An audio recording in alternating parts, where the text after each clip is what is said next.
संत रामपाल जी महाराज एक ऐसे महान संत जिन्होंने अपनी सतभक्ति, तत्व ज्ञान, करुणा और सेवा के बल पर समाज में नई मिसाल कायम की है।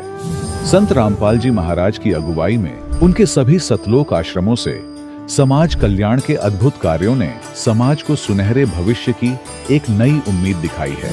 संत रामपाल जी महाराज से नाम दीक्षा लेने के बाद लाखों लोगों की लाइलाज बीमारियां जैसे कैंसर, एड्स आदि ठीक हुई। संत जी के ज्ञान से प्रेरित होकर उनके अनुयायियों ने लाखों यूनिट रक्तदान किया। संत जी ने लाखों बहन बेटियों का दहेज मुक्त विवाह करवाया।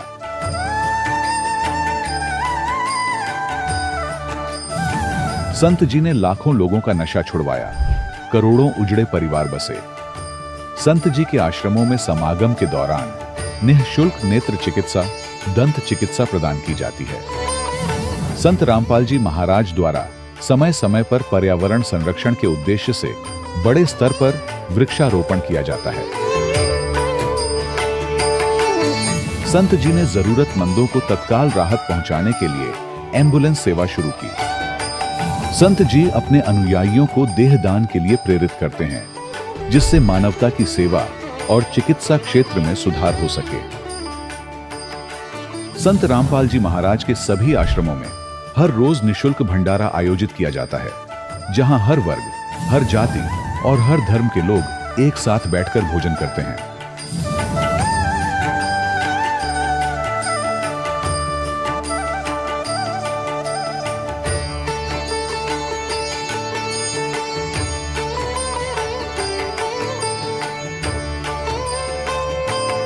संत रामपाल जी महाराज के आश्रम में हजारों बुजुर्गों को सम्मान और प्यार के साथ जीवन जीने का अवसर मिलता है। उनके खाने, रहने और स्वास्थ्य की पूरी जिम्मेदारी संत रामपाल जी महाराज उठाते हैं। अनाथ बच्चों के लिए संत रामपाल जी महाराज के सभी आश्रम किसी वरदान से कम नहीं। यहाँ उन्हें शिक्षा, संस्कार और भविष्य के लिए बेहतर अवसर प्रदान किए जाते हैं। चाहे बाढ़ हो, भूकंप या महामारी, संत रामपाल जी महाराज और उनके अनुयायी हमेशा ही जरूरतमंदों के लिए सबसे आगे खड़े रहते हैं। कोविड महामारी के दौरान संत रामपाल जी महाराज के आश्रमों से करोड़ों लोगों के लिए भोजन, दवाइयां और जीवन रक्षक सामग्रियां उपलब्ध कराई गई। चाहे गरीब की मदद हो या किसी शोषित और पीड़ित वर्ग के हक और सम्मान की लड़ाई, संत रामपाल जी महाराज ने हमेशा ही उनकी दबी आवाज को सरकारों तक पहुंचाया है और उन्हें उचित न्याय दिलवाने में अहम भूमिका अदा की है। समाज में आध्यात्मिक और सामाजिक मूल्यों के प्रति जागरूकता लाने में संत रामपाल जी महाराज हर कदम पर मानवता के सच्चे सेवक साबित हुए हैं। संत रामपाल जी महाराज का जीवन हमें सिखाता है कि सच्ची सेवा वही है जो निस्वार्थ भाव से की जाए। आइए हम भी इस महान सेवा के कार्य में इस महान संत से जुड़ें और संत रामपाल जी महाराज से नाम दीक्षा लेकर अपने जीवन को धन्य बनाएं।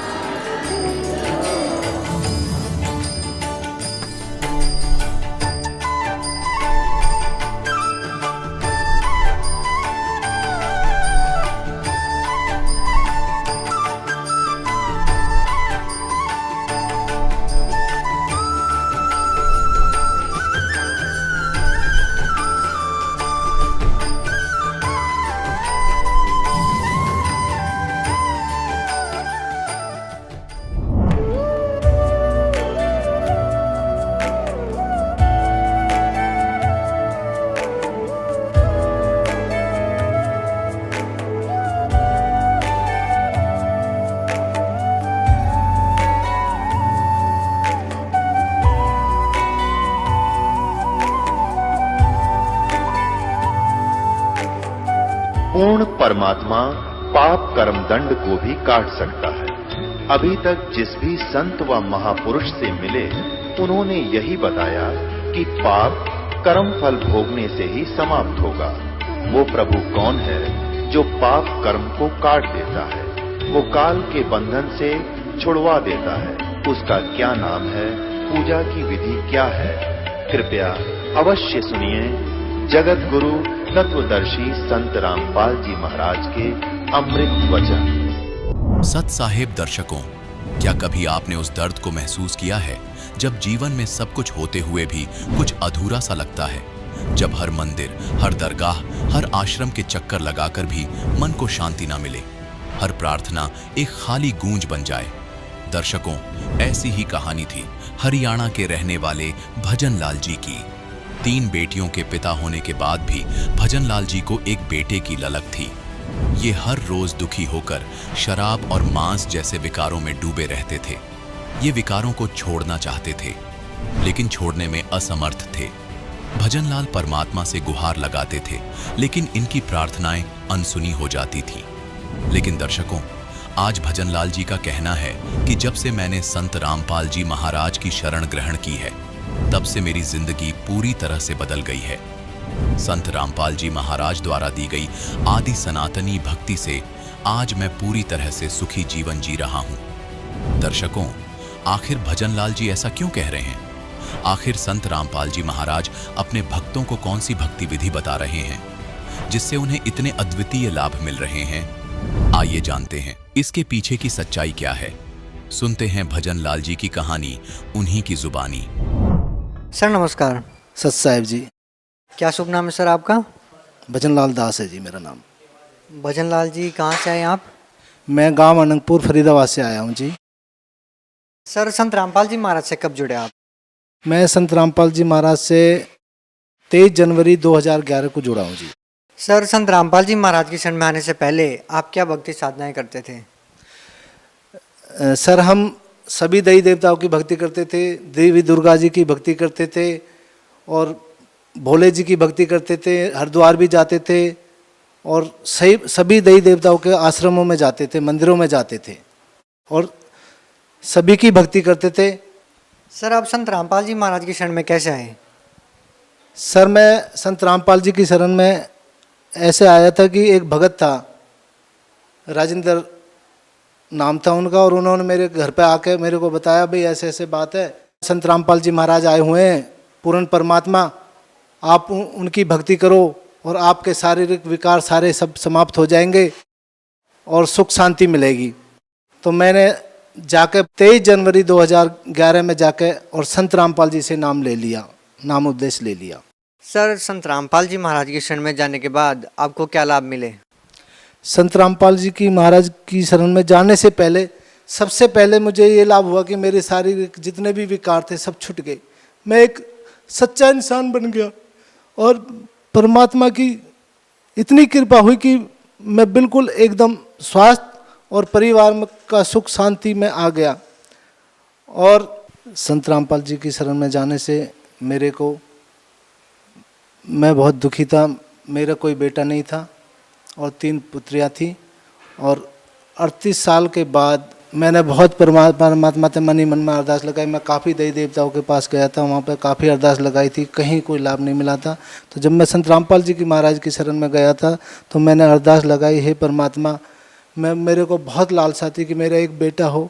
मेरे 3 बेटियाँ थी, उनके बाद मेरे को बेटे की बहुत लालसा थी और मैंने सतगुरु रामपाल जी महाराज जी से प्रार्थना करने के बाद और मेरे को 9 महीना बाद ही एक परमात्मा ने एक पुत्र को प्राप्ति मिली थी।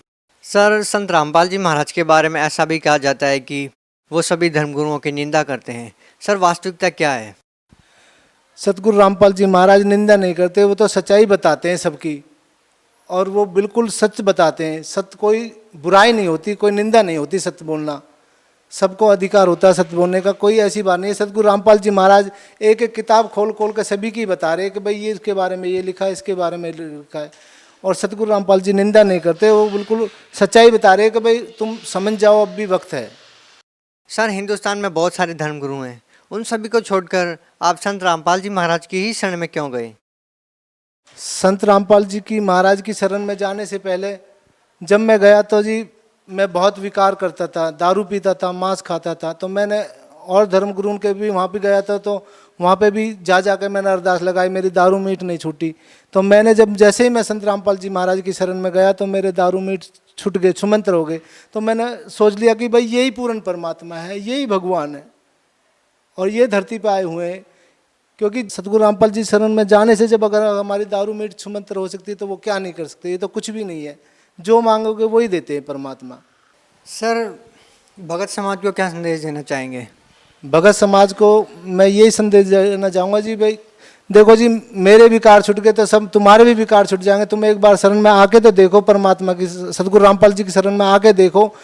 और सतगुरु रामपाल जी महाराज जी कहते हैं कि भाई एक बार तुम आके देखो, अगर तुम्हें अच्छा लगे तो ठीक है, नहीं फिर चले जाना। तो ये कोई पूर्ण परमात्मा ही बता सकता है, पूर्ण परमात्मा ही कह सकता है इन बातों को, और कोई नहीं कह सकता। उनसे नाम दाम दीक्षा लेकर अपना मोक्ष कराओ।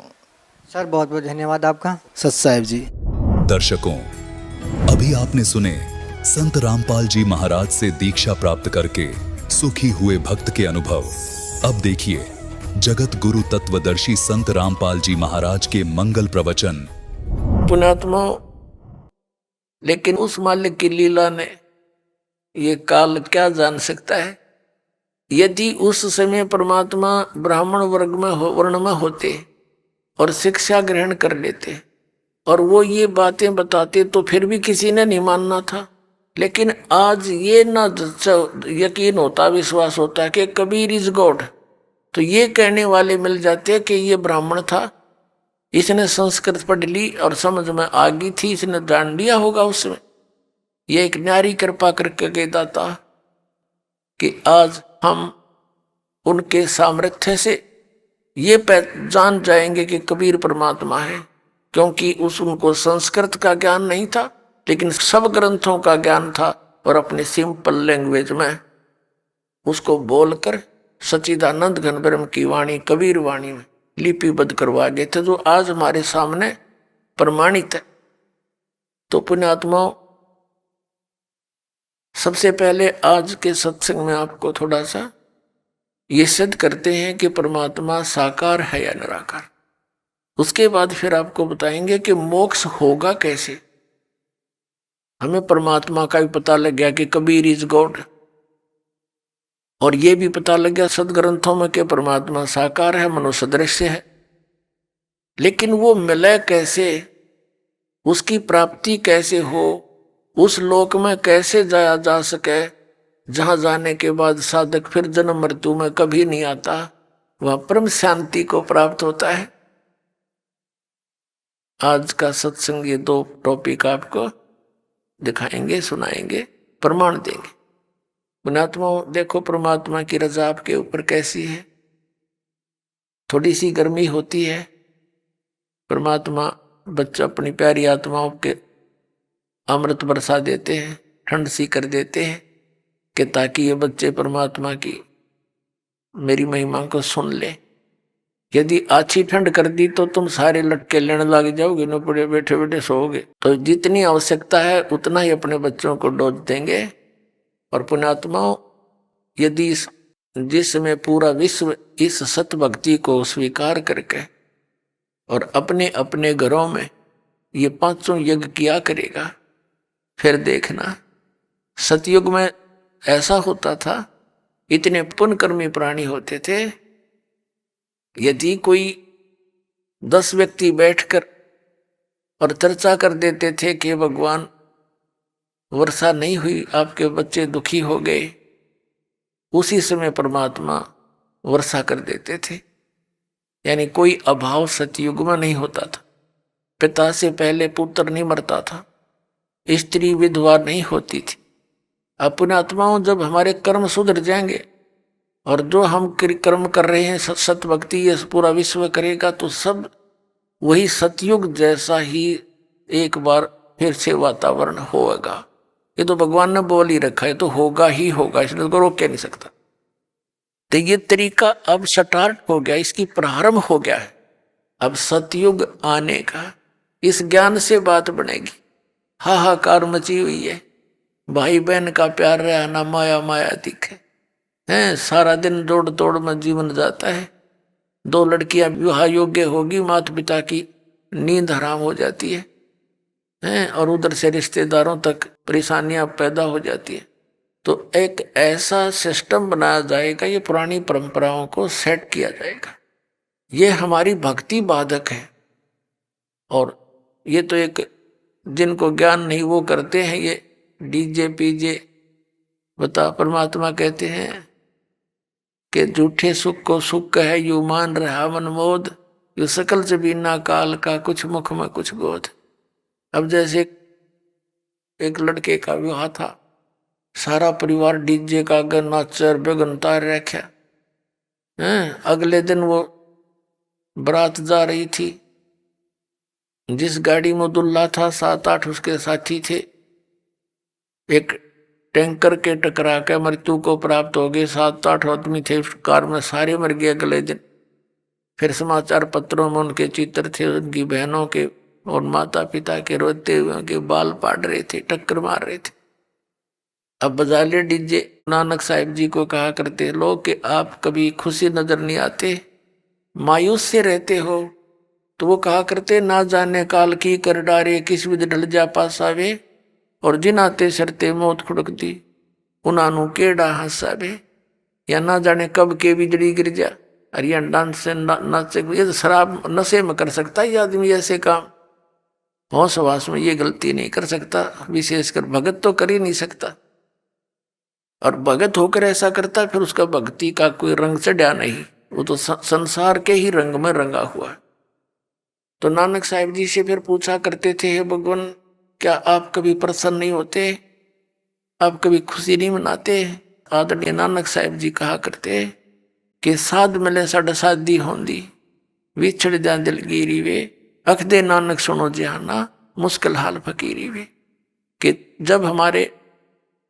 जब सत्संग होता है, सत्संग क्या करते थे नानक साहिब जी, कहते थे जब सत्संग होता है और मेरे बच्चे वापस आते हैं तो मुझे खुशी होती है, और जब ये यहाँ से जाते हैं सत्संग होने के बाद अपने अपने घरों को, तो मुझे चिंता लग जाती है कि कहीं काल के दूत मेरे इस बाग को खराब ना कर दें, किसी पौधे को कीड़ा ना लग जाए, यानी कोई काल का दूत भ्रमित ना कर दे।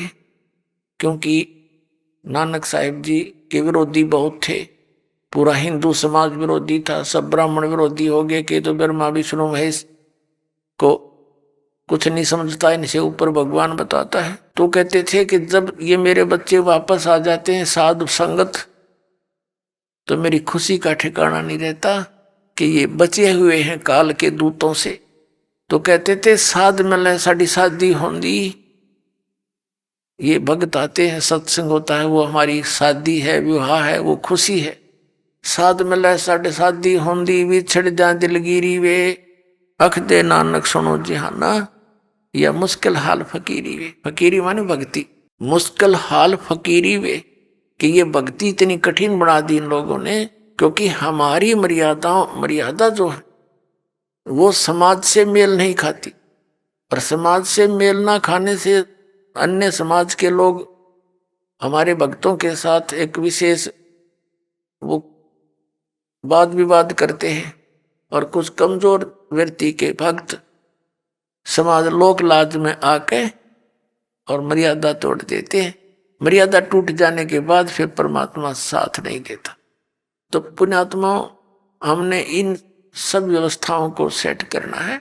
बुद्धिमान समाज है, कोई किसी के ऊपर जो दास नियम बताता है, ये कोई थोपे नहीं जाते, इसको पूर्ण ज्ञान के साथ आपको बताया जाता है कि ये करने से हमें भक्ति में यह हानि होगी, और ऐसा न करने से हमें ये लाभ होगा। तो फिर बुद्धिमान समाज इसको स्वीकार कर रहा है।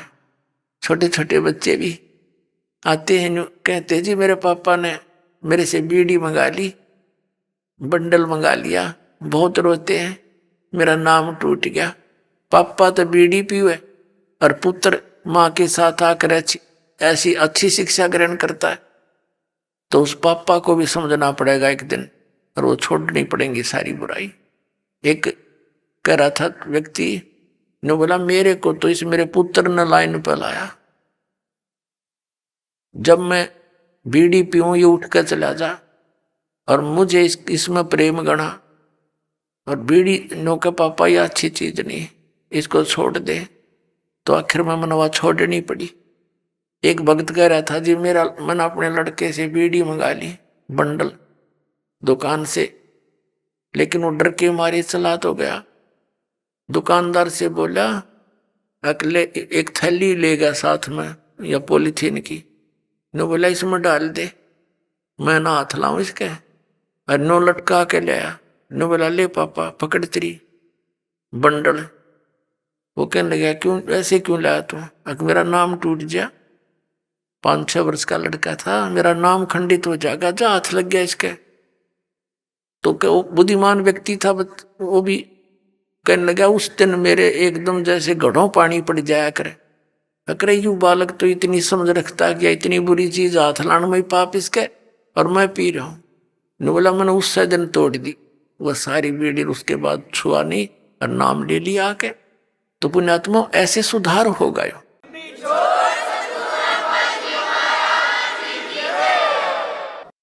पुण्यात्मा ये शराब कोई पीने की चीज है। एक बार दास दिल्ली के अंदर सत्संग करने गया था, पाठ करने किसी, तो उनका एक चाचा था, वो उनके घर से थोड़ा बाहर साइड में रहता था। उसकी चाची आई, बड़ा रोने लग रही बुरी तरह। तो मैंने कारण पूछा, माँ भैया क्यों रो रही है बहन बेटी? उसने बताया जी मेरा चाचा पालम एयरपोर्ट पे अच्छे सर्विस करता है और सारी की दारू शराब पी जाता है। इनके घर पे कई बार तो आटा भी नहीं होता, यहां से ले जाती है। आज से लगभग 10-12 वर्ष पहले की बात है। वो कह रहा था ये लगभग 20,000 रुपये लेता है और कर्जा कर रखा है इसने शराब पी पी के। अपने आत्माओं वो छोटी छोटी बच्ची थी, उसकी 3-4 लड़कियां थी, लड़का नहीं था उसमें। तो वो लड़कियां भी बताती हैं कि महाराज जी मेरा पापा आया करे ना जब घर पे, हम तो आते मेरी माँ को पीटते हैं, हम माँ को छुटाते हैं तो हमें भी पीटता है। वो बड़े वाली थी 12-13-14 वर्ष की। वो कहती थी मैं तो अपनी माँ के ऊपर गिर जाती हूँ जब मेरी माँ को पीटता है, और मेरी छोटी बहनें चारपाई के नीचे घुस जाती हैं डर की मारी। बताओ, अरे जिस पापा ने उन बच्चों को सीने से लगाना चाहिए था वो इस शराब पी का आवे और वो उस तक छुपते फिरे। अब शाम फिर हम अगले दिन सुबह सुबह जा रहे थे घूमने के लिए, 3 दिन का पाठ करते थे, मेरे साथ 2-3 भक्त थे। तो वो बहन रास्ते में खड़ी पाई और कहने लगी जी, और गेल उसकी सास आई, कहने लगी जी आ जाओ थोड़ी देर बैठ के जाओ, चाय पानी बनावांगे। हम बैठ के हम चल कि इसका पति आया हुआ है, उसने कुछ समझा दो। हम वहां जाकर बैठ गए। हम उसके आंगन से मैं बैठ गए। गर्मियों का दिन था, सुबह सुबह छाया थी, सूर्योदय हुआ ही था, और वो जा रहा था घूमन फिरन सैर सपट्टे को। उसकी इंतजार में हम बैठ गए। उधर से उस बहन ने चाय बनाने के लिए एक डेगची चढ़ा दी चूल्हे पे, पानी डाल लिया और उसने उसके नीचे अग्नि जला दी। घर पर ना चीनी ना चा ना दूध। अब वो उस चूल्हे द्वारा बैठी लकड़ी जला, कम से कम आध घंटा हो गया। तो हमने सोचा, मैं कहा भाई क्या ना वो आया, और माँ बेटी हम भी घूम आते हैं, वो फिर मिल लेंगे उस तरह के। और हमने सोचे थे माँ चलिए चाय चढ़ा रही है, चाय पी के चलेंगे। हम नो ज्यादा देर लगा दी। तो हम कहने लगे उठ के हम चला। उसकी सास को हम माई हम घूम आते हैं। तो उसकी माई बोली बेटी चाय लावे न महाराज जी जावे हैं। वो रोने लगी बैठ के। शर्मा दी ने पतीला भी चढ़ा दिया, डेगची चढ़ा दी। नौकर ने भाई कोशिश की तो नो बोली जी ना चीनी ना दूध ना चाय की पत्ती। तो हम उठ कर चले, माँ बेटी तेरी हमने पिए ली, नो सोच ले जब तेरी भावना ऐसी है। फिर उसको समझाया काफी मारा निकम्मे। एक बात बता, तेने सामने बच्चों के लिए लेकर आना चाहिए कुछ फल फ्रूट, इतनी बढ़िया नौकरी तू करता है और तेरे बच्चे तुझे देख कर ऐसे छुप जाते हैं। तो वो बिना पिए था तो उसने सारी बात मान ली, आगी समझ में सज। तो उसने 2 दिन छुट्टी ले ली, सत्संग सुना। पुण्यात्माओं उसने उपदेश ले लिया। फिर तनख्वाह ठीक थी, तीसरे महीने मोटरसाइकिल कढ़ा ली, स्कूटर बच्चा ने बढ़िया कपड़े लाया और ठीक ठाक करके सेटिंग कर ली। तो ऐसे इस ज्ञान से धीरे धीरे सुधार होगा, क्योंकि हमारे आसपास बुराई घनी फैल गई। तो जो ना बुराई करना चाहते बच्चे वो बुराई में अग्रसर हो गए। और जब ये सच्चा ज्ञान और इस प्रकार का माहौल बढ़ेगा तो जो बुराई कर रहे हैं वो भी छोड़ देंगे, इन्हें उनको छोड़नी पड़ेगी। या कोई कर्ण का काम है, नाश करण का, इज्जत नहीं, गली में पड़ा पड़ा कुत्ते मुत्ते उसके मुंह पे, ऐसा बुरा हाल। तो इस प्रकार ये ज्ञान सुधार में होगा। तो अब हमने सबसे पहले आपको दिखाते हैं कि परमात्मा कैसा है, फिर आज बताएंगे आपको वो कैसे मिलता है। अपने आत्माओं ने तो ईसाई धर्म के व्यक्ति, श्रद्धालु, उनके जो गुरु हैं, वो अपने पवित्र शास्त्र से परिचित, पवित्र बाइबल पवित्र ईसाई धर्म का एक प्रमाणित सदग्रंथ है। और वो क्या बताता है, और ईसाई धर्म के अंदर कौन सी लोकवेद चल रहा है कि गॉड इज फॉर्मलेस, परमात्मा निराकार है। और पवित्र बाइबल क्या बताता है देखिएगा। पवित्र बाइबल संपूर्ण अध्ययन बाइबल,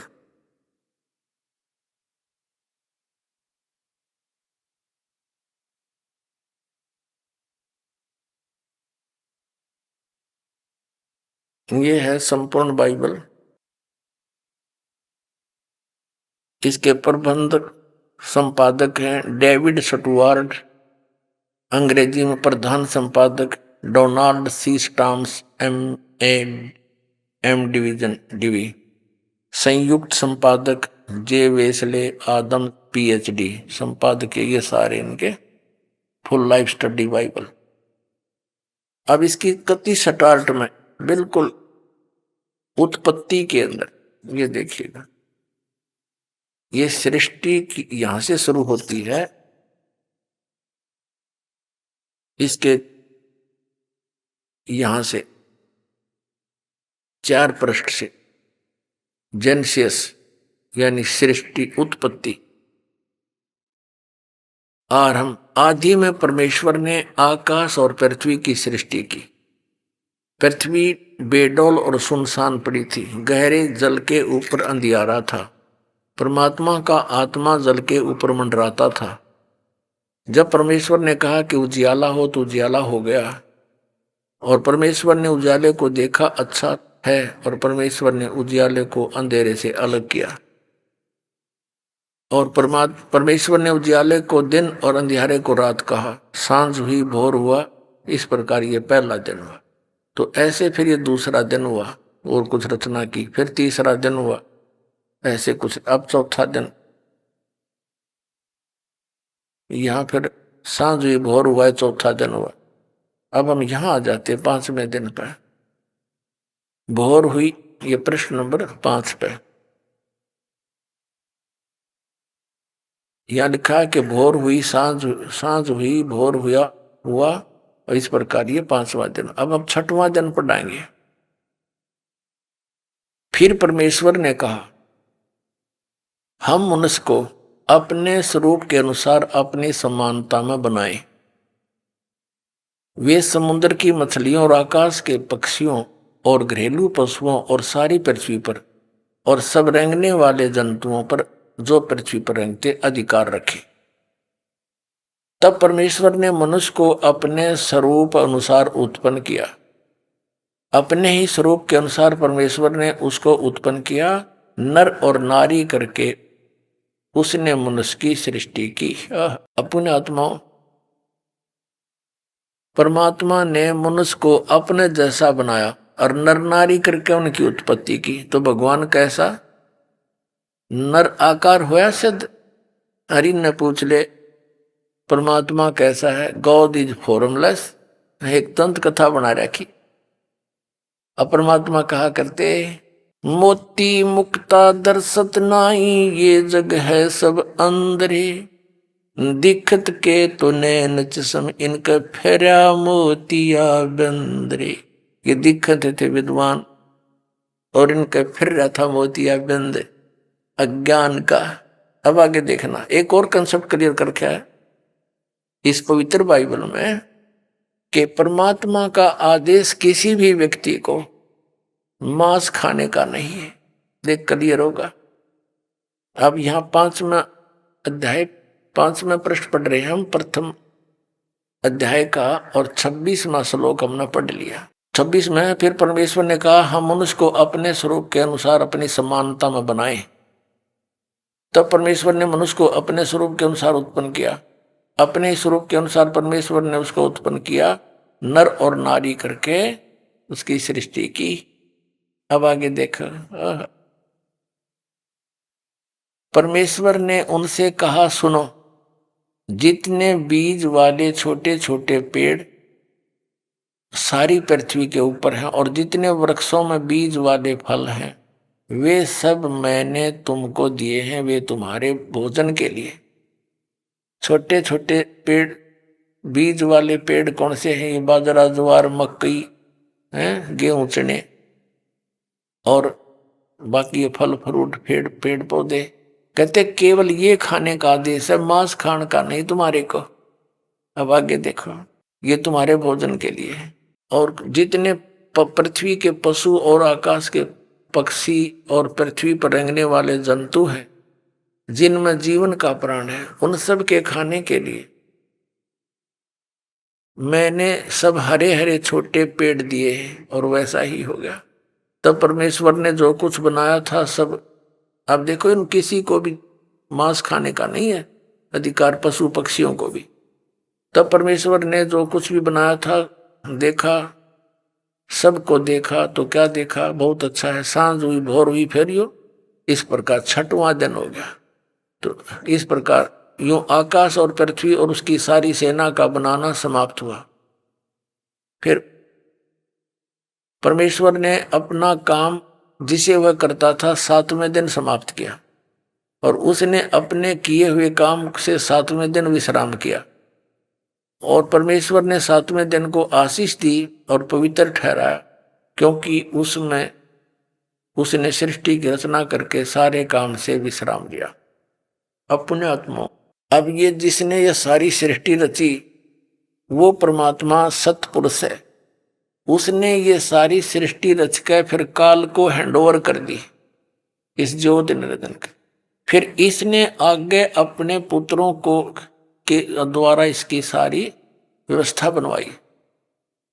इसके लिए वैसे तो लंबा चैप्टर है इसमें, लेकिन हम अधिक ना जाएं गहराई में क्योंकि समय थोड़ा है।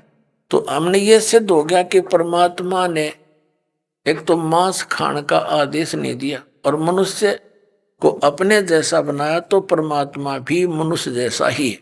यानी 6 दिन में सृष्टि रची और 7वें दिन विश्राम लिया।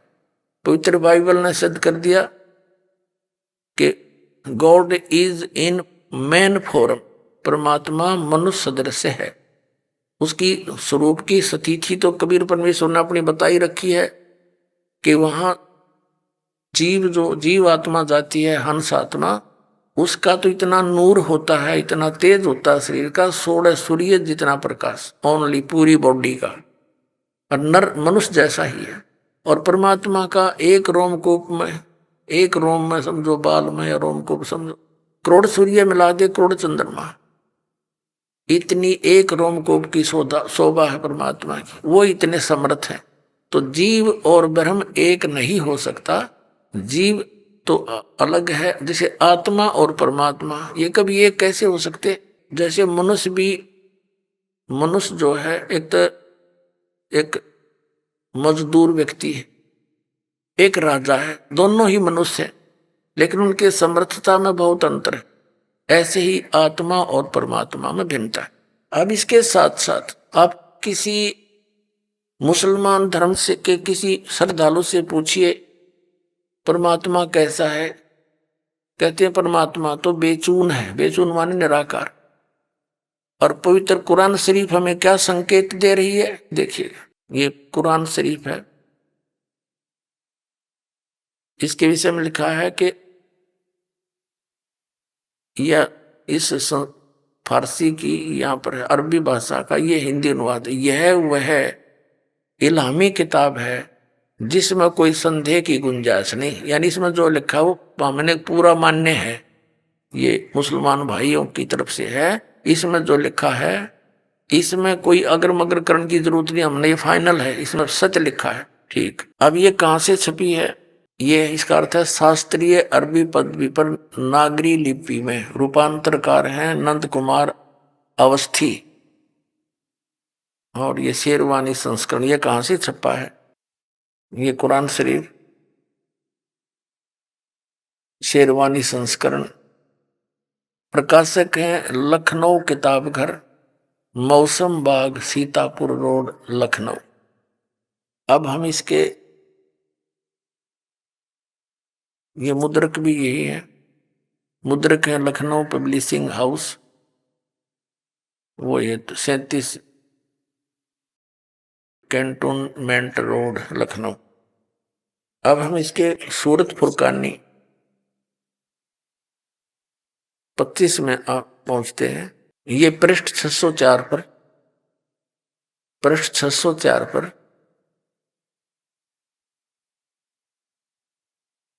और ये कुरान शरीफ सूरतुल फुरकानी, ये सूरत फुरकानी 25 इसका। यहां हम नीचे देखेंगे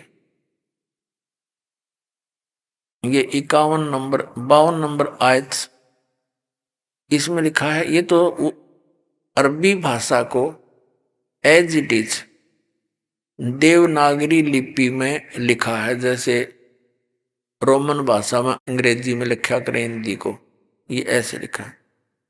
फला तुतियल काफिरन व जाहिदों बिही जिहादन कबीरन। अब इसमें कंसेप्ट कति क्लियर है। ये कबीर शब्द है, कबीरन जैसे संस्कृत में जैसे उत्तमम लिखते हैं, उत्तमम वो मैं हटा दिया जाता है, लास्ट वाला अलंत वाला उत्तम रह जाता है, तो ऐसे कबीरन यो कबीर शब्द है सीधा। इसका कंसेप्ट थोड़ा सा और क्लियर करना पड़ेगा।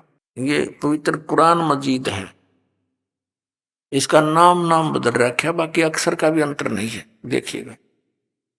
ये कुरान मजीद है, मुतरजम अरबी, ऑफिस प्रकाशक है ऑफिस बुक डिपो 422 मटिया महल जामा मस्जिद दिल्ली 6।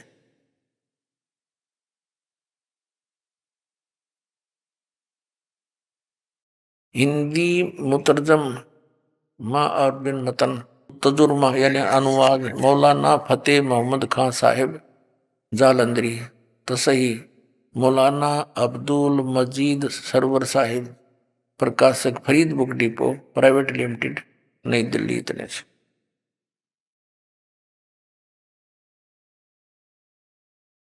मुद्रक है मोहम्मद, प्रस्तुत करता है मोहम्मद नासिर खान। ये सारी डिटेल दी है इनकी प्रकाशक की। अब इसके दिखाते हैं थोड़ा सा, सिर्फ एक लाइन दिखाएंगे इसकी। ये है, इसमें पृष्ठ नंबर 576 है, और वही कुरान मजीद है, कुरान शरीफ को चाहे मजीद। ये सूरत फुरकानी, सूरतुल फुरकानी 25, इसके उसी तरह नीचे ये तो एजडीज पूरी उर्दू में, अरबी भाषा को उर्दू भाषा में लिखा है, और इससे फिर हिंदी में लिखा है। फला तुतियल काफिरन ने जाहिदों बिही जिहादन कबीरा। अब कबीरा लिखो चाहे कबीरन लिखो, इसका अर्थ कबीर है, सीधी सी बात है, ये कबीर है ये शब्द। अब हम फिर से उसी कुरान शरीफ, पवित्र कुरान शरीफ को प्रमाण में लेते हैं। ये हमने कुरान मजीद रख दी, उससे सिर्फ ये देखना था। अब हम फिर आगे उसी 604 पृष्ठ पे कुरान शरीफ के सूरत फुरकानी 25 के और पृष्ठ नंबर, ये इसमें उर्दू है वही, और इसको फिर पहले अरबी भाषा को हिंदी में लिखा है और फिर इसका अनुवाद हिंदी में किया है, वो अलग दिखाएंगे। ये है फला तुतियल काफिरन व जिहादुम जाहिदून बिही जिहादन कबीरन। इन्होंने यहाँ क्या किया, इसका अनुवाद यहाँ लिखा है हिंदी में। ये 52वीं आयत है, 51वीं यहाँ समाप्त होगी। ए पैगंबर तुम काफिरों का कहा न मानना और इस कुरान शरीफ की दलीलों से उनका सामना बड़े जोर से करो। इन्होंने कबीर का अर्थ बड़ा कर दिया। अब इसका क्या अर्थ है ये दास बताएगा। हजरत मोहम्मद जी को जिस अल्लाह ने, गॉड ने, खुदा ने ज्ञान दिया, वो अल्लाह मुसलमान धर्म का अल्लाह है, यानी हजरत मोहम्मद जी का वो खुदा है। और इनका मानना है कि हजरत मोहम्मद जी को ज्ञान खुदा ने दिया। उसका कारण चाहे आकाशवाणी रहा हो या कोई फरिश्ते को आदेश दिया, उसने जो का जो सुनाया, उस उनके अल्लाह का फरमान, आदेश, और या कोई वह आई, वह बोले हैं जैसे हजरत मोहम्मद जी कपड़ा उड़ कर लेट जाते थे, उनके अंदर कोई चीज बोल रही थी, कोई फरिश्ता प्रवेश करके, और सारा कांपने लग जाते थे, फिर आवाज आती थी, लिखने वाले लिख देते थे। इस प्रकार कुरान शरीफ की इन आयतों का, यानी कुरान शरीफ का ये रिटर्न कार्य हुआ। अब इसमें क्या बताया है, हजरत मोहम्मद का जो खुदा है वो कह रहा हजरत मोहम्मद को, जो कुरान शरीफ का ज्ञान दाता है, वो कह रहा है कि मैं तुझे जिस कबीर नामक अल्लाह के विषय में जानकारी दे रहा हूं, ये वो परमात्मा है जिसने सारी सृष्टि की रचना की है और जिसने 6 दिन में सब सृष्टि रची और 7वें दिन तख्त पर जा बैठा, ये कबीर नामक अल्लाह है। और ये पाप नाशक है, ये अपने भक्तों के, अपने उपासकों के गुनाहों को भी खूब खबरदार है, खूब जानता है, उनको नाश कर सकता है। अभी आपने सुने संत रामपाल जी महाराज के मंगल प्रवचन। आइए अब सुनते हैं संत रामपाल जी महाराज से नाम दीक्षा लेकर सतभक्ति करके अद्भुत लाभ प्राप्त करने वाले अनुयायी के विचार। दर्शकों, क्या हो यदि कोई व्यक्ति अपने जीवन की हर परेशानी का समाधान ढूंढने के लिए दिन रात देवी देवताओं की भक्ति करता रहे, लेकिन फिर भी उसके जीवन से दुख, रोग और मानसिक अशांति टस से मस न हो। दर्शकों, ऐसे में उसका विश्वास डगमगाना स्वाभाविक है। दर्शकों, ऐसी ही कहानी थी हिमाचल प्रदेश के रहने वाले हरनाम कश्यप जी की। हरनाम जी ने अपने जीवन का अधिकांश समय देवी देवताओं की भक्ति में बिताया, लेकिन जब इस भक्ति से इन्हें कोई समाधान नहीं मिला तो इन्होंने झाड़ फूंक, तांत्रिक विद्या और टोने टोटके तक आजमा लिए। लेकिन अफसोस, इसके बावजूद भी इनके जीवन में चल रही समस्याएं जैसे शारीरिक बीमारी, मानसिक तनाव और पारिवारिक कलह कभी खत्म नहीं हुई। लेकिन दर्शकों, आज हरनाम जी का कहना है कि जब से मैंने संत रामपाल जी महाराज से नाम दीक्षा ली है और शास्त्रों के अनुसार भक्ति को अपनाया है, तब से मेरे जीवन की दिशा ही बदल गई है। अब न सिर्फ मेरा स्वास्थ्य भी पहले से बेहतर है, बल्कि मेरा मानसिक तनाव भी समाप्त हो चुका है। दर्शकों, आखिर संत रामपाल जी महाराज ऐसी कौन सी भक्ति करवाते हैं जो उनके शिष्यों के जीवन को इतना बदल देती है? आखिर इसके पीछे की सच्चाई क्या है? आइए सुनते हैं हरनाम कश्यप जी की कहानी, उन्हीं की जुबानी। जी नमस्कार। नमस्कार सर। सर, क्या नाम है आपका? मेरा नाम हरनाम कश्यप है सर। हरनाम जी, कहाँ से आए आप? मैं डिस्ट्रिक्ट मंडी हिमाचल प्रदेश से हूँ सर। सर, क्या करते हैं आप? मैं पहले आर्मी में था, अभी रिटायर लाइफ व्यतीत कर रहे हैं अभी। संत रामपाल जी महाराज से नाम दीक्षा लेने से पहले क्या भक्ति साधना करते थे आप? मैं संत रामपाल जी महाराज जी से दीक्षा लेने से पहले देवी देवताओं की भक्ति करता था और सबसे ज़्यादा मैं शिव जी को मानता था। और उनके मैंने लगभग लोग बताते हैं कि 17 व्रत करने से क्या है, उनका अनुष्ठान करने से जो है काफ़ी लाभ प्राप्त होते हैं। तो मेरे जो हर बंदा मतलब लालची टाइप था मैं, तो मैं सोचता था कि मतलब मेरे को ज़्यादा लाभ होना चाहिए। तो मैंने क्या है 17 की जगह 34 मतलब 34 व्रत किए थे और 34 के बाद मैंने अनुष्ठान किया। और जैसे सोमवार, मंगलवार, वीरवार, शुक्रवार, जन्माष्टमी, शिवरात्रि और नवरात्रि के व्रत में कभी भी ज़िंदगी में नहीं छोड़े, हर बार करता था जितनी बार भी होते थे। सर, जैसा कि आपने बताया कि आप हिंदू धर्म की पारंपरिक पूजाओं को बड़ी श्रद्धा और आदर के साथ करते थे, तो हम आपसे ये जानना चाहेंगे कि फिर आपको संत रामपाल जी महाराज जी से नाम दीक्षा लेने की क्या ज़रूरत आन पड़ी? जी, मैं भी पहले मतलब संत रामपाल जी महाराज क्या किसी भी संत के ऊपर विश्वास नहीं करता था। लेकिन मैं जब पूजाएँ करता था बहुत सारी, जैसे मम्मी-पापा की मतलब मैं पूजा करता था, मम्मी-पापा को ही भगवान मानता था और सभी देव-देवताओं की पूजा भी करता था। तो मेरे एक दोस्त थे आर्मी में, वो मेरे को बार-बार बोलते थे कि हरनाम सिंह जी, आप क्या है, एक भक्ति कर लो, एक कश्ती में बैठ जाओ। आप इतनी अलग-अलग कश्तियों में बैठ के पार नहीं हो सकते। तो उन चीज़ों को देख के मेरे मतलब मन में बार-बार क्वेश्चन उठता था। तो जब जैसे धीरे-धीरे मेरे भी मन में इच्छा हुई कि मैं एक परमात्मा कौन है उसको जानूँ और उसकी भक्ति करूँ। उसी दौरान मेरे बड़े भाई जी ने संत रामपाल जी महाराज से दीक्षा ले रखी थी और मैंने उनका काफ़ी विरोध भी किया 1 साल 1 महीना भर। लगभग मैंने उनको बहुत सारी गालियाँ भी दी, बहुत सारे मतलब हमारे घर की जैसे स्थिति थी, वो हमारे घर में आज जो प्रचलन था सुबह से शाम तक मतलब अपने मम्मी-पापा के पैर छूना, या कोई सुबह-शाम हम जो देव-देवताओं की भजन करते थे, कीर्तन करते थे, वो सब चीज़ें करते थे। लेकिन संत रामपाल जी महाराज के बाद जो भाई मेरे जुड़ गए थे, तो उन्होंने बताया कि ये जो आप साधना कर रहे हैं, इनसे आपको कोई लाभ नहीं होगा, वास्तविक जो लाभ है एक परमात्मा की शरण में जाने से होगा। तो जब मैंने अपने बड़े भाई से वो चीज़ सुनी और गुरु जी के संत रामपाल जी महाराज के सत्संग सुने, तो मैंने देखा कि जो मैं साधना कर रहा हूँ, व्रत कर रहा हूँ, जो भी कर रहा हूँ अभी तक मैंने किया, उसका कहीं भी कोई भी प्रमाण नहीं है।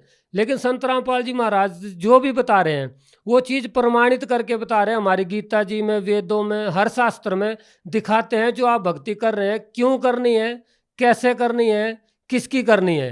ये सारी चीज़ें संत रामपाल जी महाराज जो प्रमाणित तरीके से बता रहे थे, इसलिए मैं संत रामपाल जी महाराज की शरण में आया। हरनाम सिंह जी, सबसे पहले तो हम आपसे ये जानना चाहेंगे कि हम जिस भी संत रामपाल जी महाराज के शिष्य से मिलते हैं, तो वो बताते हैं कि उनको बहुत सारे लाभ मिलते हैं संत रामपाल जी महाराज से नाम दीक्षा लेने के बाद। तो सबसे पहले तो आपसे हम यही जानना चाहेंगे कि संत रामपाल जी महाराज से नाम दीक्षा लेने के बाद आपको कोई लाभ मिला? संत रामपाल जी महाराज की शरण में आने से मेरे को बहुत सारे लाभ हुए। छोटे-छोटे तो बहुत सारे लाभ होते रहते हैं। पर डे जैसे परमात्मा बताते भी हैं कि जो थूक सूख जाएगा मेरे भक्त का, जो परमात्मा की भक्ति कर रहा है, जिसको 3-4 साल अगर नाम दीक्षा लिए हो गए, तो उसका थूक सूख जाएगा। वो भक्ति के लाभ बताते-बताते, लेकिन वो लाभ खत्म नहीं होंगे। इसी प्रकार हमारे साथ भी पर डे हर दिन परमात्मा के कई लाभ होते रहते हैं। लेकिन जो मुख्यतः लाभ है, जैसे शुरू में मेरे जब बच्चे थे, मैं देव देवताओं के ऊपर बहुत आरूढ़ था, उनकी भक्ति करता था, तो मेरे बच्चों की आंखों में जो है आंसू, जो होता है आंखों का जो पानी होता है अंदर ही सूख जाता था। और मैं उसके लिए मंदिर में जाता था या डॉक्टर के पास जाता, डॉक्टर ने बोला अभी इनकी उम्र छोटी है, इनका ऑपरेशन नहीं हो सकता। तो जैसे मतलब देव देवताओं के पास भी गया कि मैं बच्चों की आंखें ठीक हो, लेकिन वो आंखें ठीक नहीं हुई और उनमें क्या है, आंखों में आंसू जम जाते, जैसे पानी जम जाता था। और जैसे सोए उठते थे तो मेरे बीबी को क्या है, उनको मतलब गर्म पानी से, मतलब मैं तो फौज में था, तो मेरी मिसिज को क्या है, उसको गर्म पानी करके हाथ से सेक के और फिर उनकी आंखों में घुमाना पड़ता था, जिससे उनकी आंखें खुलती थी। तो मैं इस चीज़ से बहुत ज़्यादा परेशान था, इरिटेट था कि मतलब इतनी साधना करने के बाद भी मैं परेशान हूँ। तो संत रामपाल जी महाराज की शरण में आने से मेरे को पता लगा कि जो लाभ परमात्मा दे सकते हैं वो सब देव देवता नहीं दे सकते। जैसे बताते भी हैं कि सभी देव देवता जो है, उनका कहना है कि हम उसको जितना व्यक्ति के किस्मत में होता है हम उसको उतना ही दे सकते हैं, उससे अधिक नहीं दे सकते। तो संत रामपाल जी महाराज ने बताया कि मसा बड़े ना तिल गटे, विध ना लिखे जो लेख, और सच्चा सतगुरु मेट कर ऊपर मार दे मेघ। तो परमात्मा ने वो कर्म काट दिया मेरे बच्चों का और उनकी आंखें बिल्कुल साफ हो गई। और संत रामपाल जी महाराज से नाम दीक्षा लेने के बाद आज उनकी आंखों को हमें ना तो कोई दवाई लेनी पड़ी, ना उसका कोई इलाज कराना पड़ा, और संत रामपाल जी महाराज की दया से आज उनकी आंखें बिल्कुल ठीक है। और दूसरा लाभ ये है, जैसे मेरे को, मैं बहुत इच्छा थी जानने की कि मेरी कितनी आयु है। तो इंडिया के, मैं बोलूँगा इंडिया के जितने भी मेन जगह है, जितने बड़े बड़े पंडित हैं, मैंने लगभग जहाँ भी मेरी पोस्टिंग रही तो वहाँ पर मैं पंडितों से पूछता था कि मेरी आयु कितनी है। अलबत्ता बताते नहीं थे ज़्यादातर, लेकिन मैं फिर भी उनसे पूछता था कि मेरी कोई ऐसा कोई दुख नहीं है, टेंशन नहीं है, मैं चाहता हूँ कि मैं मरने से पहले अपने जो इच्छा है, मेरे जो काम है, मैं पूरे कर जाऊँ। तो मैं उनको पूछता था, मेरे को बोलते थे आप अल्पायु हैं और लगभग 35 ईयर्स आपकी एज है। तो एक दिन मैं कहीं जा रहा था और मेरे घर में मेरे घर वाले भी साथ थे, मेरे जीजा जी भी थे, और रास्ते में हम बातें करते जा रहे थे। वो बता रहे थे कि यार कहीं देखना, आराम से गाड़ी चलाना, आपको नींद ना आ जाए। तो मैं उनको बताया मैं फौजी आदमी हूँ और मेरे को नींद नहीं आती। और कुछ देर बाद है, सुबह के 4 बजे का लगभग टाइम था, तो मेरी एकदम आँख लग गई। और गाड़ी चलाते, मैं थोड़ा तेज़ चलाता हूँ गाड़ी, तो लगभग 100 की स्पीड से गाड़ी चल रही थी जब मैं जगा हुआ था। तो जब मैं आंख मेरे लग गई तो जाहिर सी बात है कि मेरी स्पीड भी बढ़ी होगी और मेरी जो गाड़ी है वो मेरी साइड को छोड़कर दूसरी साइड में निकल गई और दूसरी साइड से भी बाहर चली गई, मतलब जो अपोजिट साइड में चली गई। और वहाँ पर क्या अचानक ऐसा लगा मेरे को जैसे आगे कोई, जैसे भैंस बांधते हैं, बहुत सारी भैंस बांधने के लिए बहुत सारे खूंटे गाड़ रखे हो किसी ने, तो उसके ऊपर मेरी गाड़ी चढ़ गई। तो उस टाइम तो चलो बच गए, जैसे भी लगा कि संत रामपाल जी महाराज ने आज हमें बचा लिया, लेकिन इतना मतलब विश्वास नहीं हुआ। फिर वहाँ से निकल गए, जब हम सफ़र पूरा कर लिया जहाँ हम गए थे किसी काम से, तो काम करके जब हम वापस आ रहे थे तो मेरे जीजा के मन में ख्याल आया, तो उन्होंने मेरे को बोला भाई देखते हैं आज तूने कहाँ रात को खूंटे तोड़े हैं। तो बोला मैं सोता ही नहीं। तो जब वापस ही आए तो हमने वहाँ पर पूरा चेक किया था, जैसे जब गए थे तो पूरा चेक किया, कहाँ घर है, खेत है या मतलब कोई गांव है, वो हर चीज़ चेक की थी। जब वापस आए तो वो जगह सेम थी, लेकिन वहाँ पर वो जगह नहीं थी जहाँ पर मेरा एक्सीडेंट हुआ, जहाँ पर मेरी गाड़ी चढ़ गई। जो खूंटे थे वो वहाँ पर प्रेजेंट नहीं थे और जो वहाँ जगह थी वो भी वहाँ प्रेजेंट नहीं। हमने देखा भी यहाँ कोई खुदाई तो नहीं हो गई है, तो वो खुदाई भी नहीं हुई थी। तो इसका मतलब ये है सीधा सीधा कि जो मेरी 35 ईयर्स उस दिन पूरी हुई थी और मेरे मृत्यु होनी थी, वो संत रामपाल जी महाराज की दया से मेरे को जीवन दान मिला और मेरी आयु बढ़ी। आज संत रामपाल जी महाराज से मेरी आयु का जो मेरे को जीवन दान मिला, मेरे को वो संत रामपाल जी महाराज की दया से मिला।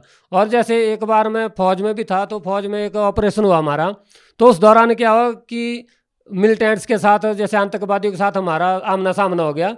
तो उसमें संत जो मेरे साथ वाले थे, अचानक जैसे फायर खुला तो मेरे साथ वाले 2 व्यक्ति थे, जो 2 जवान थे, उन दोनों को गोलियां लगी, मेरे साइड वालों को। संत रामपाल जी महाराज ने वहाँ पर मेरी रक्षा करी। मैंने संत रामपाल जी महाराज को याद किया। संत रामपाल जी महाराज जैसे बताते हैं कि कोई भी कठिनाई, कोई भी मुश्किल, बड़ी से बड़ी मुश्किल अगर आपको आती है तो आपने जो भक्ति बताई है, जो नाम सुमन के लिए बताए हैं आप लोगों को, उसका सुमन करना है, आपकी रक्षा होगी। तो उसी प्रकार मैंने संत रामपाल जी महाराज का नाम लिया और आज मैं आपके सामने खड़ा हूँ और इंटरव्यू दे रहा हूँ। तो ये संत रामपाल जी महाराज की वजह है, जो उन्होंने मेरे को 2-2 बार जीवन दान दिया है, मेरे को जीवन रक्षा करी मेरी। हरनाम सिंह जी, पहले आप जो पारंपरिक पूजा करते थे, उन साधनाओं को करने के बाद भी आपको कोई विशेष लाभ नहीं मिला और आपने बताया कि संत रामपाल जी महाराज से नाम दीक्षा लेने के बाद आपको बहुत सारे लाभ मिलने लगे। सर, हम आपसे ये जानना चाहेंगे, क्या पहले जो साधनाएं आप करते थे, क्या वो साधनाएं आपने ठीक से नहीं की, इस वजह से आपको लाभ नहीं मिल रहा था, या फिर संत रामपाल जी महाराज से नाम दीक्षा लेते ही आपको लाभ कैसे मिलने लगा? सर, क्या कारण है? ऐसा नहीं है कि पहले हमने जो साधनाएं ठीक से नहीं की। साधनाएं जो हम पहले भी ठीक कर रहे थे, लेकिन जो साधना हम कर रहे थे वो शास्त्र विरुद्ध थी। हम शास्त्रों का ज्ञान नहीं था हमें। जैसा किसी ने बताया, हम किसी मंदिर में गए तो किसी पंडित ने बोला भाई यहाँ से आपको लाभ हो जाएगा, हमने उस पर आरूढ़ रहे। जैसे देव देवताओं के मंदिर में हम जाते थे, किसी ने बोला नैना देवी में चले जाओ, तो हम नैना देवी चले गए। किसी ने बोला आप वैष्णो देवी चल, तो वहाँ पर आपको ज़्यादा लाभ मिलेगा। तो जैसे हम वैष्णो देवी गए तो वैष्णो देवी जी भी चले गए किसी के बोलने से, लेकिन किसी के बोलने से चले गए, हमने उसका कोई निर्णय नहीं किया, क्योंकि हमें खुद को कोई जानकारी नहीं थी। संत रामपाल जी महाराज की शरण में आने से लाभ ऐसे होने लगे, क्योंकि संत रामपाल जी महाराज जो भी ज्ञान देते हैं वो शास्त्रों के अनुसार देते हैं। संत रामपाल जी महाराज बताते हैं कि जो हम शास्त्रों के विरुद्ध साधना करते हैं उससे ना तो हमें कोई सिद्धि मिलती, ना कोई मोक्ष प्राप्त होता। तो जो संत रामपाल जी महाराज साधना बताते हैं, आज जैसे मैं पहले मंदिर में भी गया, मस्जिद में गया, गुरुद्वारा में गया, चर्च में गया और शिव जी के अन्य को व्रत किए, सभी देव देवताओं के व्रत किए, उनसे मेरे को कोई 1% भी मतलब बोलते उसको लाभ नहीं प्राप्त हुआ। लेकिन संत रामपाल जी महाराज की शरण में आने से आज मेरा जीवन जो है खुशहाल है, मेरे बच्चे खुश हैं। और गुरु नानक देव जी की एक वाणी है जिसमें बोला है कि घर सुख बसया बाहर सुख पाया। तो आज मेरे घर में सुख ही है संत रामपाल जी महाराज की दया से। तो आज मैं कहीं भी हूँ, परमात्मा की दया से कहीं भी जाते हैं तो खुश हैं, और संत रामपाल जी महाराज से की दया से सारा जो मेरा जीवन है उसमें बहुत परिवर्तन आया, सारा खुशहाल हो गया।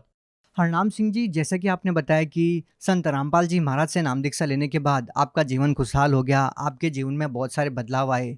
सर, हम आपसे जानना चाहते हैं कि आप हिमाचल प्रदेश से बिलोंग करते हैं। हिमाचल को देवों की भूमि कहा जाता है और हिंदुस्तान संतों की भूमि है। तो सर, आपको नहीं लगता कि किसी और संत से आप नाम दीक्षा लेते तब भी आपको इतने सारे लाभ मिल सकते थे?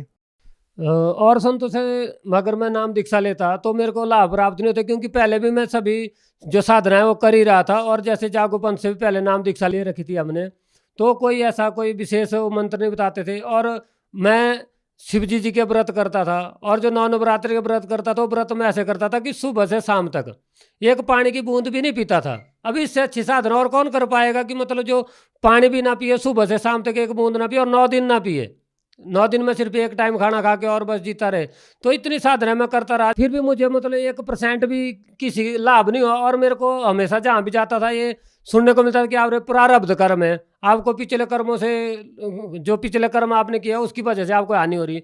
लेकिन संत रामपाल जी महाराज की शरण में आने से, उनकी जो शास्त्र अनुकूल भक्ति है उसको करने से आज मेरे को इतने लाभ मिले। मेरे बच्चे ठीक हैं, मेरा परिवार खुश है और मैं आज खुश हूँ, आपके सामने खड़ा हूँ, जीवित हूँ, क्योंकि संत रामपाल जी महाराज ने मेरे को जीवन दान भी दिया है।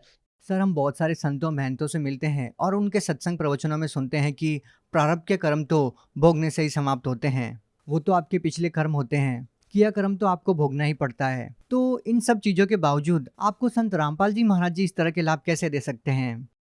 देखिए, जो प्रारब्ध बताते हैं, जैसे मेरे को भी पहले मैं कई जगह गया हूँ और मेरे बच्चों की जो प्रॉब्लम्स थी उसके बारे में कई संतों ने, कई देव देवताओं ने मेरे को बोला कि पिछले कर्म है आपको काटने पड़ेंगे। जैसे मैं अन्य भक्ति कर ही रहा था तो संत रामपाल जी महाराज विश्व में एक ऐसे संत हैं जिनका कहना है कि अगर प्रारब्ध ही भोगना पड़ेगा तो हमें भक्ति क्यों करनी। तो संत रामपाल जी महाराज विश्व के एकमात्र संत हैं जो प्रारब्ध को बताते हैं। अगर हम शास्त्र अनुकूल भक्ति करते हैं, शास्त्र अनुकूल भक्ति ना करने से हमें प्रारब्ध भोगना पड़ेगा, लेकिन संत रामपाल जी महाराज जो शास्त्र अनुकूल भक्ति देते हैं, विश्व में एकमात्र संत हैं जो शास्त्र अनुकूल भक्ति देते हैं। और उनका कहना है कि अगर शास्त्र अनुकूल भक्ति आप करेंगे तो आपके प्रारब्ध भी कट जाएंगे। जैसे मैं खुद इसका एक प्रमाण हूँ, जहाँ पर मैं जाता था मंदिर में, मस्जिद में, मेरे को बताया जाता था कि आपके प्रारब्ध कर्म आपको भोगने पड़ेंगे। फिर संत रामपाल जी महाराज की शरण में आने से मेरा प्रारब्ध कहाँ गया?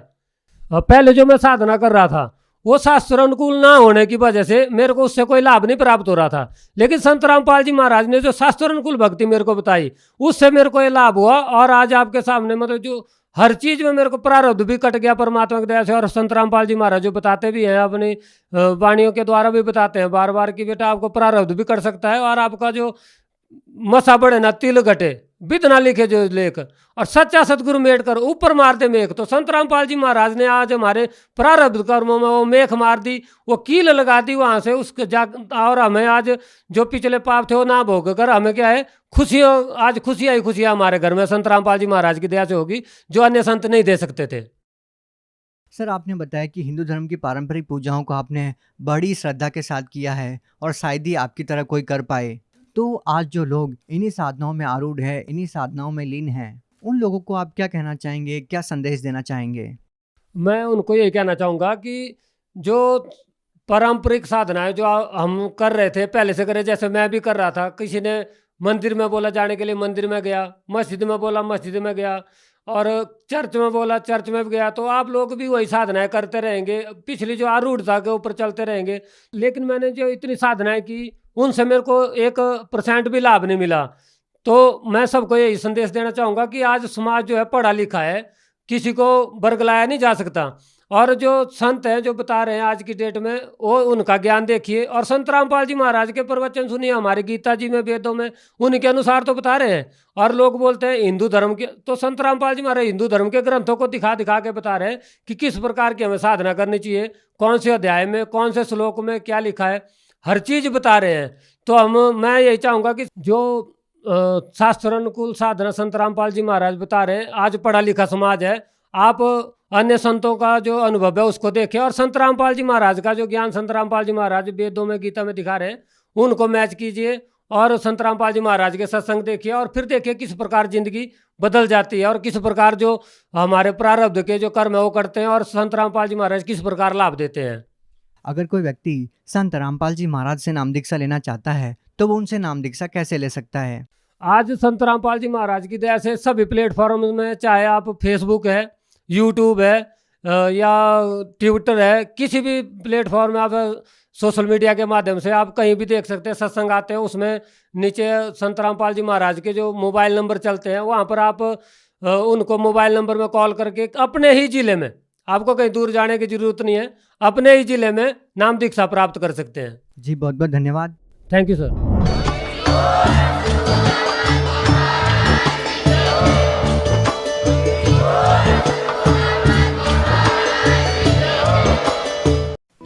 आप सुन रहे थे जगत गुरु तत्वदर्शी संत रामपाल जी महाराज के मंगल प्रवचन।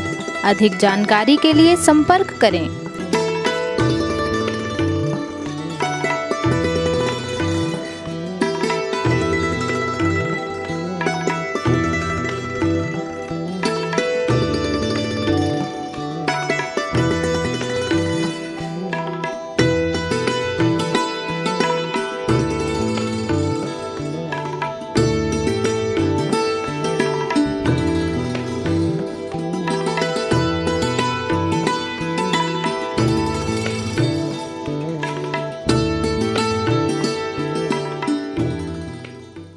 गुरु तत्वदर्शी संत रामपाल जी महाराज जी के पावन सानिध्य में भक्ति की अलख जगाने तथा श्रद्धालुओं को सत्य भक्ति मार्ग का रास्ता दिखाने हेतु कनाडा के लोकप्रिय channel the TV NRI channel पर जगत गुरु तत्वदर्शी संत रामपाल जी महाराज जी के मंगल प्रवचनों का प्रसारण प्रतिदिन सुबह 7:30 बजे से 8:30 बजे तक तथा रात्रि 7:30 बजे से 8:30 बजे तक किया जा रहा है। इस सत्य भक्ति मार्ग को अपनाने के लिए अधिक से अधिक सत्संग प्रसारण देखें। इस सत्संग प्रवचन का सीधा प्रसारण संत रामपाल जी महाराज लाइव सत्संग YouTube चैनल और जगत गुरु संत रामपाल जी महाराज Facebook पेज पर भी देख सकते हैं।